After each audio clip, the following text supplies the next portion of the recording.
Hello and welcome back. It's Tall Toast here. Today I'm going to recap the movie Good Luck to You, Leo Grande. Settle in and subtitles on. The movie begins with an older lady, Nancy, settling into her hotel room. She nervously inspects her appearance in the mirror, but is soon interrupted by a knock on the door. Glancing through to the other side, she can see that Leo, her date for the evening, has finally arrived. After taking a moment to compose herself, Nancy lets him in and he gives her a kiss on the cheek. Leo suggests they start with a glass of champagne to set the mood. He then goes to the minibar to prepare the drinks and makes a toast, complimenting Nancy by saying there are no age limits for how sexy a person can be. As they sit down, Leo tries to calm her exuding nervous energy by making small talk and asking Nancy what kind of music she likes. However, she is still extremely tense and admits that she is distracted by his good looks. While they have communicated online for some time, she says that he looks even better in person. They then discuss the contractual arrangement for Leo's services, and Nancy mentions that she has sent the payment. She tries to be subtle while mentioning this, but Leo openly declares that there is no shame in a person simply getting paid to do their job. It is at this point we learn that Nancy has hired Leo to be her romantic partner for the night. The conversation continues to get deeper, but suddenly Nancy becomes upset and asks Leo if he thinks she is too old. This vulnerability and self-doubt creates a tender moment between the two. Leo brings her in close and he reassures her with a delicate kiss. Still filled with uncertainty, Nancy continues to express her doubts about the situation, calling it crazy, terrible, and morally wrong. But Leo reminds her that they're both adults who have chosen to be there and starts to explore her body, asking if she is okay with him doing that. He slowly begins to undress her and leads her to the bed.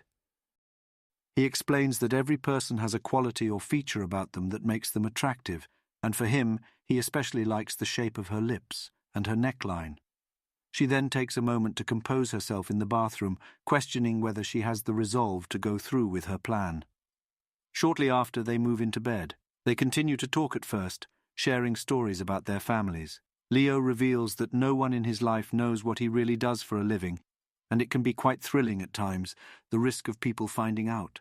In fact, he lies to his mother by telling her that he works on an oil rig in Canada. Nancy finds this highly amusing, remarking that his cover story is quite funny and implausible. Leo says that he can be very persuasive, and he always makes sure to do his research. Nancy then admits that her previous experiences with her ex-husband were always a disappointment. In fact, Leo will be only the second man she has ever slept with in her entire life. Overcome with emotion, she tells Leo that her ex-husband used to shame her for her desires in the bedroom. Leo listens carefully and thanks her for telling him, indicating that he will always be respectful of her wishes. They can explore the things she likes in a safe space. They continue to talk for a while before finally giving in to the moment. The night ends with them passionately making love. A couple of weeks later, we see Nancy back in the same room waiting for her second meeting with Leo. Upon arriving, Leo expresses his gratitude for being booked again, and Nancy explains that she booked the exact same room because she has so many fond memories there. Leo assumes she is happy with his companionship from the last time, and Nancy confirms that she was indeed satisfied, but has some feedback and attainment goals for this session. The conversation then turns to a long list that Nancy has prepared, which outlines various things she would like to do. Leo is surprised by the sheer number of items on the list, but is willing to go along with it. Nancy explains that she wants to achieve a sense of achievement and not walk away from the session feeling unresolved. Leo reassures Nancy that they will try to complete as much of the list as possible within the allotted time. Their session is only for 2 hours this time, so they should make the most of it. Nancy is still slightly shy at first, but Leo encourages her to release the thing inside that judges her and holds her back. As they are about to begin, they are interrupted when Nancy's daughter calls. Once the call finishes, Nancy mentions that her daughter used to speak to her father about her problems, but he is no longer around. In fact, Nancy reveals to Leo that she didn't tell him all of the truth in their last meeting. Her husband actually recently died, and even though they didn't always get along, she feels a tremendous sense of loneliness and emptiness inside of her, and it feels like she is trapped by the past. Sensing the mood has been somewhat dampened by this, Leo suggests that they dance to some music. This helps to rekindle the romance between them, and they begin to have more fun again.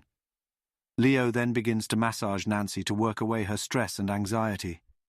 She tells him that he seems like a genuine person and that he should start thinking about his future because it will be here before he knows it. Leo responds that for the moment he is content and doesn't need to change anything in his life. Nancy then gathers up her courage and asks to explore Leo's physique, which he happily agrees to. Nancy reflects on her own body and points out that she has never been graced with an attractive body like some of her female friends. Leo begins to undress her, saying that she should be confident as she is a desirable woman. He tells her he wishes she could see what he sees. Nancy asks him if Leo Grande is his real name, and he tells her it's not, assuming that she also used a fake name as well. She confirms that is true, but would still like to be called Nancy for the time being. As the time begins to press on, Nancy senses that they should start to enjoy each other physically. However, she becomes emotional when she thinks about how her children would judge her actions. Leo consoles her and says that it's none of their business, but if Nancy just wants to talk, he is there for her, and they don't have to do anything physical today if she doesn't feel like it. Leo cheers her up by telling her about some of his regular clients who have particular requests. One lady asks for Leo to pretend to be a doctor, and another asks for him to act as an astronaut. He finishes by saying this is a judgment-free zone, and everyone is different and has different needs. This seems to embolden Nancy, and they end their second session much like the first, passionately making love. In the next scene, we see Nancy laying on a bed. It is a couple of weeks later, and she is in the middle of her third meeting with Leo. With each meeting, she is becoming more adventurous and confident with her body. While they have not completed all of the items on her list, she is content that they have accomplished much of what she set out to do. She is happy that even though she never got to experience these feelings when she was younger, she never gave up and closed them off entirely. Leo calls her brave and says more people in the world need to have the same openness and courage that she does. As the night wears on, Nancy accidentally lets it slip that she has been digging into Leo's background and that she knows who he really is. Leo is furious, as she has overstepped their agreed-upon boundaries, and he begins to leave, also expressly forbidding Nancy to try and book him again. She had become curious about Leo and his life outside of their meetings. It didn't take her long to find out his real name and some details about his past. He asks her how she would feel in the reverse situation, and if people found out what she was getting up to. She thought they had developed a genuine connection, and that maybe they could be friends outside of their meetings. Leo maintains that his entire persona is something he has carefully built in order to survive, and that she has no right to learn who he is outside of their experiences. Leo realizes he has lost his phone and searches for it so that he can leave. Nancy continues to press Leo, suggesting that she could help Leo come clean to his family about his job and his true identity. Nancy felt that it would be a huge relief for Leo to have his family's support. However, Leo emotionally reveals that his mother has actually disowned him and tells people that he is dead. She knows what he is doing and is ashamed of him. Leo kisses Nancy goodbye and says that she will never see him again. She stands there watching him leave, heartbroken.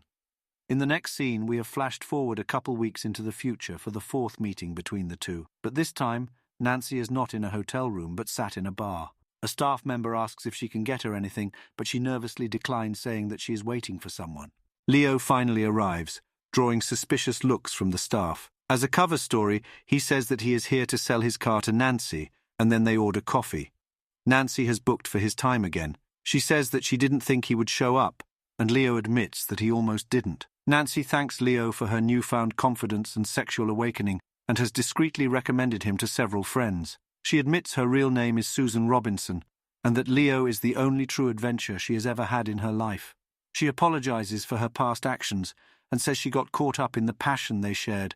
Leo forgives her and reveals that he has reconnected with his brother after confiding in him what his real job is. Nancy and Leo enjoy a final session in their room, passionately engaging in all the remaining acts on Nancy's list.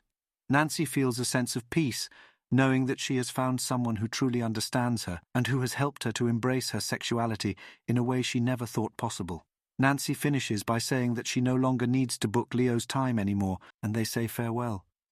Leo smiles as he leaves, glad to have developed a genuine connection with someone and being able to help.